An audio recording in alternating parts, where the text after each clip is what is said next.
Yo, word up sa inyong lahat. So, ngayon mag-i-install tayo ng CVT. So, yung nabili nating set ng pulley, ng sun, tapos ng bell, tapos ng clutch lining, tapos ng bola, tapos ng clutch spring. So, install natin siya ngayon. Bili muna ako ng high temp na grasa. Let's go! Alright guys, so nakabili tayo ng high temp grease galing kay Mototech. So, ayun naman yung gagamitin nating high temp ng grasa. So, kabit na natin sila.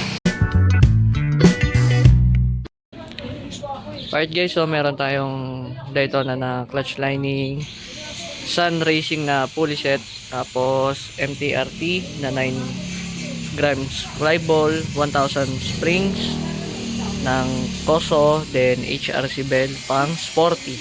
Yan. So, ayan yung meron tayo ngayon dyan. So, ikakabit natin to kay Pepper. So, papalitan na natin yung mga lumang pyesa niya. Let's go! So, ang gagamitin natin yung tools na impact wrench is etong TU Moon. So, galing tong Shopee. So, guys, lahat ng gagamitin ko dito is ilalagay ko na lang yung link or yung Shopee link dyan sa description na makikita nyo or sa comment section para masubukan nyo din yung mga ginagamit ko. Alright, so hindi ko kinabit yung HIRC na pulley. Ang nakapalit dito is Sun. Tapos ito yung Sun na V1, 2021 pa siya. So 3 years na yung bell. So ayan pa yung itsura niya. So makunat to guys kung gusto niyo ng ng budget friendly na bell. Without groove to guys, yan. Tapos ang nasa likod niya na torque drive is Racing Monkey. Then ang nasa fly ball is 9 grams. Tapos naka 1 to tayo na RPM na center spring. So babaklasin natin, then linis lang tayo sa mga overall cleaning lang tayo dito sa CVT para mas fresh yung CVT. Alright guys, so lilinisin ko muna tong part na to. So ikakabit na natin yung pyesa natin. Ayan, let's go! So bumili ako ng Kobe pang CVT cleaning para lang matanggal yung mga itim-itim pa dito na natira. So let's go!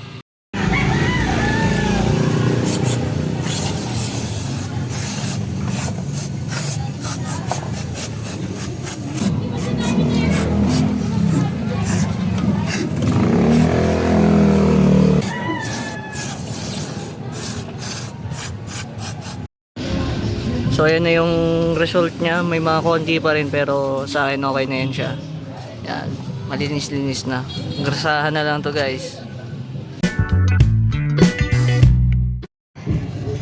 So ito guys yung sun pulley. Yan, 9 grams na bola. Yan ang itsura.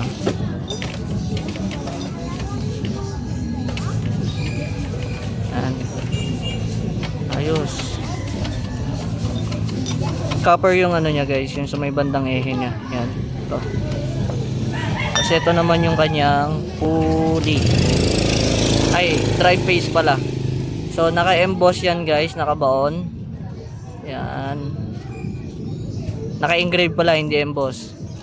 Yan, tapos ito yung tsura niya. Ganda, di ba? So 2024 champions. Then may engraving din dito sa may bandang gilid. Yan. So yung bago dito sa pulley ng drive tsaka drive face ni Sun, meron ng butas yung yung backplate. Yan. Tapos may inclusion na rin siya na slider piece. Yan. So complete set na tong pulley set. Yan. So meron na rin siyang washer pang lock. Yan. Tapos meron na rin siyang ehe. Tapos meron na siyang mga washer. Ayan. Isang 1mm tapos isang 0.5. So galing to sa Cycle Blitz. So ilalagay ko na lang yung link sa description para matry nyo rin kung gaano kaganda yung Sun. Ayan. Tapos check natin kung may alog. Wala namang alog guys yung ehe niya. Solid oh. Solid yung fittings oh. Ayos. Tingnan natin. In a closer look. Yan. So meron pa lang washer yan dyan guys. Nasa 3mm yung 0.3mm yung size.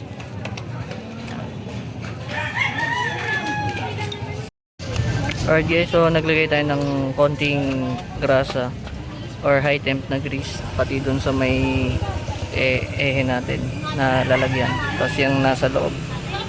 Yan. So guys, nakabit na natin yung pulley set. Bigyan natin ng washer dito. Yan. Yan. So kakabit na natin itong torque drive tsaka yung clutch lining. Alright guys, so natanggal na natin tong clutch spring na 1000, tapos yung mga locks nyo, yung mga shear clip, yan. So sinungkit ko lang siya ng flat screw dito, tapos inangat lang. Dandahan kayo dito kasi pagka yan na pumitik, baka pumitik sa mata nyo yan. So ingat. So tetesting natin kung kakasya sa stock housing yung binili nating clutch lining doon. Yan.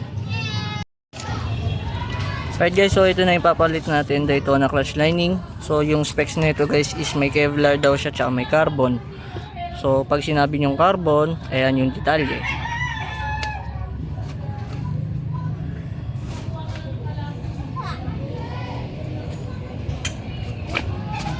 Ayan yung tsura. So ikakabit natin siya dito sa clutch housing natin. Tapos papalitan natin yung springs ng 1000. Yan. Medyo ano na to guys malambot na kapag masyado na mainit. So matagal na rin din siyang ginagamit.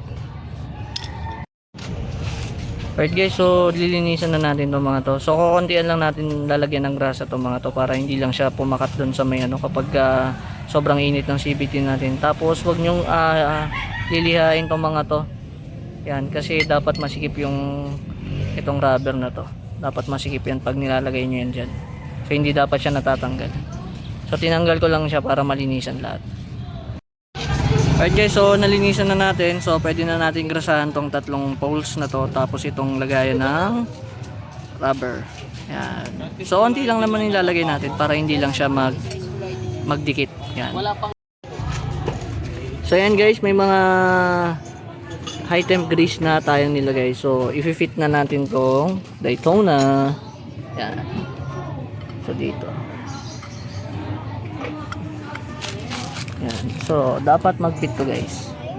Sana mag-fit. Ayun, sakto. Yan. So ganyan yung magiging ano niya. Yan. So dapat mayroong rubber to. So wag niyo kakalimutan lagi na maikabit yung mga rubber. Yan, kasi ganyan yan. Yan. Dapat mag-a-attract yan. Yan, dapat yan dyan sa loob. Yan o, dapat papasok yan doon sa loob. Dito dapat papasok yan. So dapat guys, wala kayong gap na makikita dyan. So dapat nakasakto or pinakasagad na yung itong space nya. Dapat wala kayong makikita. Then at the same time, kailangan yung kanina yung nakita na dapat wala siyang awang kasi doon dapat siya nakapasok sa may loob. Yan dito. Yan, dito sa may loob. Yun. Yan, dapat ganyan. So kakabit na natin lahat ng kasama nito. Alright guys, so nakabit na natin yung Daytona clutch lining sa stock housing ng, so dapat wala siyang gaps. Ensure nyo lang na walang gaps lagi dito sa may baba. Yan. So dapat malagay nyo yung washer, then yung shear clip. Yan, ganyan yung shear clip. So wag nyo kakalimutan palagi yan guys. Dapat lagi may shear clip yan. So yun yung itsura nya. Yan. Guys, so tapos na natin malagay yung yung clutch spring tsaka yung Daytona na clutch lining. So ito yun siya. Yan. So, check na lang lagi guys yung shear clip, washer. Tapos dapat laging pasok. Walang agwat or gap na nakaangat tong nandito sa part na to. Para hindi siya tumalon kapag nag-rev na kayo. So, ikakabit na natin to sa ating torque drive ng Racing Monkey. So, lilinisin ko muna to, pati itong loob. And so deep cleaning na tayo guys. So malinis naman yung nandito eh. So busy yung tropa natin na naka M3. Hindi niya matagal yung clutch spring. So let's go. So guys, sa pagbaklas naman na ito ng torque drive is gamit lang kayo ng kamay, puwersa, hawakan nyo dito, then iluwagan nyo pa punta dito sa right. Yan. Tapos kalag-kalagan nyo lang. Yan.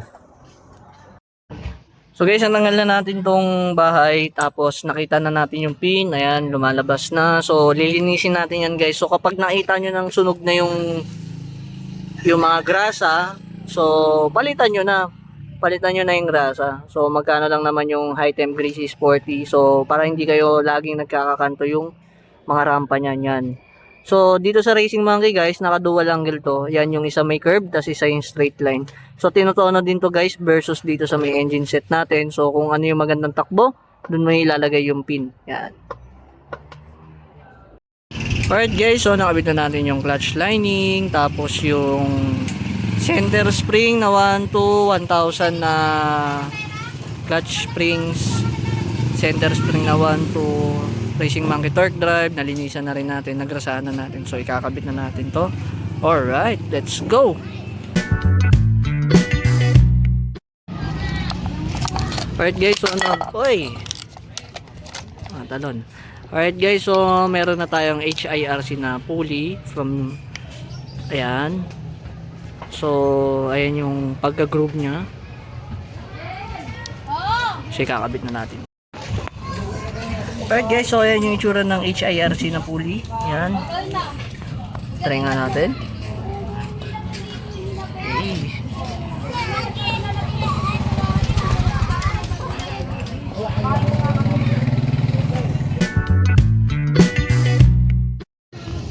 Alright guys, so ayan yung itsura ng nakakabit na Sun pulley version 2. Tapos HIRC na pulley with groove. So ganyan lang yung belt kasi kakasalpak pa lang, di pa na-start. So ayan yung itsura nya.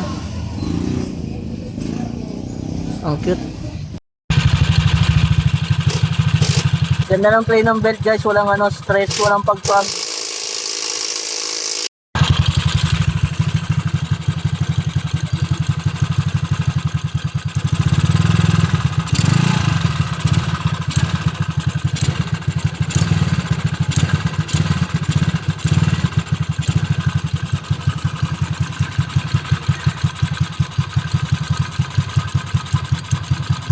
Walang pagpag yung belt.